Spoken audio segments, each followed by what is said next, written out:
இது ஏற்பாடு செய்யப்பட்டிருக்கு. முன்னெச்சரிக்கை என்பது இருந்தாலே எந்த பாதிப்பையும் நாம் தடுத்திட முடியும். கடந்த 3 ஆண்டுகளாக முன்னெச்சரிக்கை நடவடிக்கைகளை நாம் தொடர்ந்து எடுத்து வருகிறோம். அதேபோல் இது போன்ற கூட்டங்களையும் முறையாக நடத்திக்கிட்டு வரோம். தென்மேற்கு மற்றும் வடகிழக்கு என 2 பருவ காலங்களில் தமிழ்நாட்டுக்கு மழை கிடைக்குது. இதில் அக்டோபர் முதல் டிசம்பர் மாதம் வரை நீடிக்கிற வடகிழக்கு பருவமழை காலத்தில் தமிழ்நாட்டுக்கு அதிகப்படியான மழை கிடைக்குது. முன்பெல்லாம் வடகிழக்கு பருவமழையானது பருவம் முழுவதும் பரவலாக பெஞ்சுக்கிட்டு வந்துச்சு. சமீப காலமாக காலநிலை மாற்றத்தால் சில நாட்கள்லேயே மொத்தமாக பெஞ்சிடுது. இன்னும் சொல்லப்போனால் சில மணி நேரங்கள்லேயே பருவகாலத்துக்கு மொத்த மழையும் கொட்டி தீர்த்துது. இதை எதிர்கொள்வது தான் மிக மிக முக்கியமானதாக இருக்குது. இதனால் பொதுமக்கள் பெரிய அளவு பாதிக்கப்படுறாங்க. அது மட்டுமல்ல, பொதுமக்களோட அவசிய தேவையான குடிநீர், சாலை, மின்சாரம் உள்ளிட்ட உட்கட்டமைப்புகளுக்கும் பெரும் சேதம் ஏற்படுது. கடந்த ஆண்டு வடகிழக்கு பருவமழை காலத்தில் சென்னை, திருநெல்வேலி, தூத்துக்குடி மாவட்டங்களில் வரலாறு காணாத பெருமழை பெய்து கடும் வெள்ளப்பெருக்கு ஏற்பட்டுச்சு. அதை தமிழ்நாடு அரசு திறம்பட எதிர்கொண்டதன் காரணமாக பாதிப்புக்குள்ளான மாவட்டங்கள் விரைவாக இயல்பு நிலைக்கு திரும்பிச்சு. அனைத்து அமைச்சர்களும், அனைத்து துறை அதிகாரிகளும், அலுவலர்களும் களத்தில் இருந்தாங்க. பாதிப்பு ஏற்பட்டது தெரியாத வகையில் உடனடியாக நிலைமைகளை நாம் சமாளித்தோம். அதேபோல் இந்த ஆண்டும் பேரிடர்களோட தாக்கத்தை திறம்பட எதிர்கொள்ள தேவையான பல்வேறு முன்னெச்சரிக்கை நடவடிக்கைகளை தமிழ்நாடு அரசு மேற்கொண்டு வருது. இந்த வகையில் தமிழ்நாடு அரசினுடைய தலைமைச் செயலாளர் அவர்கள் 14/9/2024 மற்றும் 21/9/2024 ஆகிய நாட்களில் மாவட்ட ஆட்சியர்கள், மாவட்ட கண்காணிப்பாளர்கள், காவல் கண்காணிப்பாளர்கள், மாநகராட்சி ஆணையாளர்களோடு வடகிழக்கு பருவமழை குறித்த ஆயத்த பணிகளை தொடர்பாக ஆய்வுக் கூட்டம் நடத்தி அலுவலர்களுக்கு அவர் அறிவுரைகளை வழங்கியிருக்கிறார். இவை எல்லாத்தையும் அமைச்சர்களும் அதிகாரிகளும் தொடர்ந்து நினைவூட்டி கொண்டே இருக்கணும்னு கேட்டுக்கிறேன். சரியான நேரத்தில் பொதுமக்களுக்கு வழங்கப்படக்கூடிய வானிலை முன்னெச்சரிக்கையால் நாம் பெரிய அளவிலான சேதங்களை தவிர்க்க முடியும். பேரிடர்களை எதிர்கொள்வதில் முன்னெச்சரிக்கை தகவல்கள் முக்கியத்துவம் வாய்ந்ததாக இருக்கிறதுனால நம்ம அரசு அதுக்கு தேவையான உட்கட்டமைப்புகளை மேம்படுத்துறதுல தனி கவனம் செலுத்தி வருது. குறிப்பாக வானிலை தரவு உடனுக்குடன் வழங்க கடந்த 22/8/2024 அன்று தரம் உயர்த்தப்பட்ட மாநில அவசரகால செயல்பாட்டு மையத்தை நான் திறந்து வச்சேன். முன்னாடி இருந்த மையத்தை ஒப்பிடும்போது தற்போது பல்துறை வல்லுநர்கள் கொண்ட தொழில்நுட்ப குழுவோடு இந்த மையம் இயங்கி வருது. மேலும் பல துறை அலுவலர்கள் ஒருங்கிணைந்து செயல்படும் வகையில் ஒருங்கிணைப்பு மையத்துடன் தற்போது செயல்பட்டு வருது.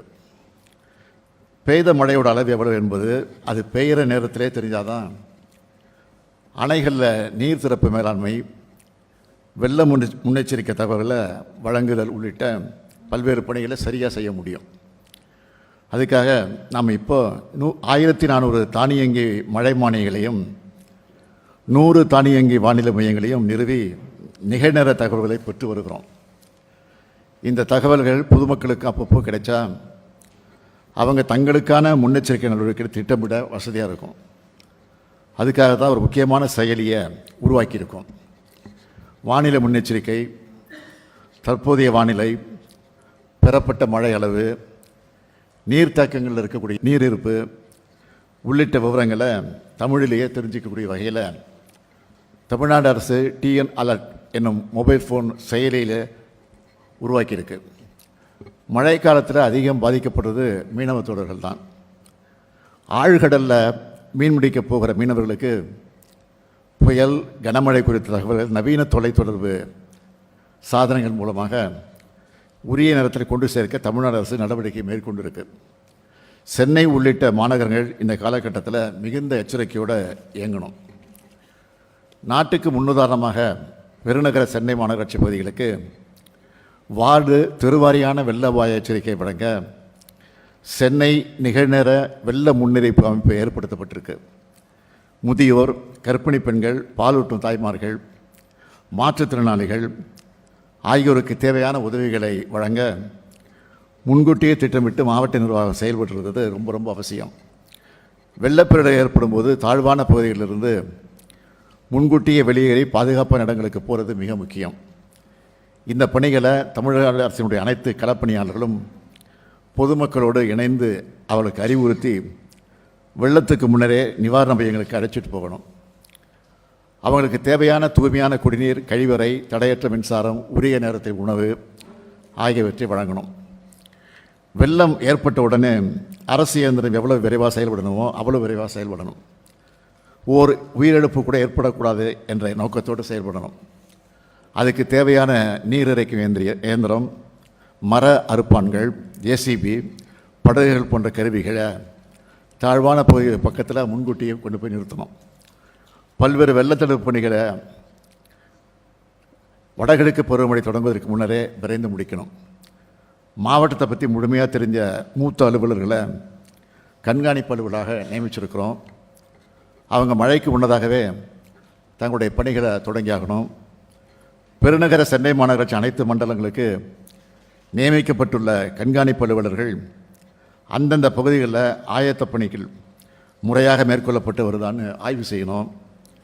வெள்ளத்தடுப்பு பணிகளை மட்டுமல்ல, ஆண்டுதோறும் நாம் மேற்கொள்ளுகிற தூர்வாரும் பணிகள், பாலங்கள், சிறு பாலங்களில் கழிவுகளை அகற்றுதல், நீர்நிலைகளின் கரைகளை வலுப்படுத்துதல், அருந்து விழக்கூடிய நிலையில் இருக்கிற மின்கம்பிகளை சரி செய்தல் உள்ளிட்ட பணிகளும் சரியாக நடைபெற்று வருதான்னு ஆய்வின் போது கண்டறியணும்.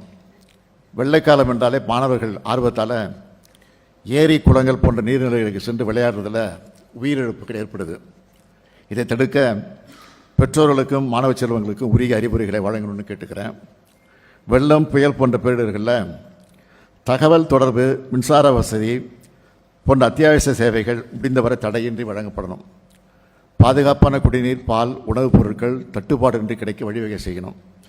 வெள்ளத்தால் நோய் தொற்று ஏதும் ஏற்படாமல் இருக்க உரிய சுகாதார சேவை மற்றும் மருத்துவ சேவைகளை வழங்கணும். அனைத்து துறை அலுவலர்களும் ஒருங்கிணைந்து பணியாற்றினா மட்டும்தான் இது உறுதி செய்ய முடியும். பேரிடர் மேலாண்மையில் தன்னார்வலர்களது பங்கும் மிகவும் அவசியமானது.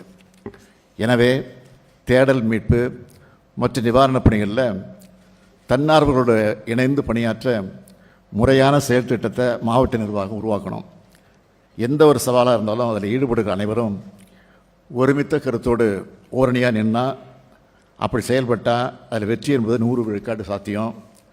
பருவமழையால் ஏற்படக்கூடிய சவால்களை எதிர்கொண்டு பொதுமக்களின் துயதுடைக்க அரசு நிர்வாகம் மொத்தமும் ஓரணியாக நின்று செயல்பட்டால் வெற்றி நிச்சயம் என்று கூறி என் உரை இந்த அளவோடு நிறைவு செய்கிறேன். நன்றி.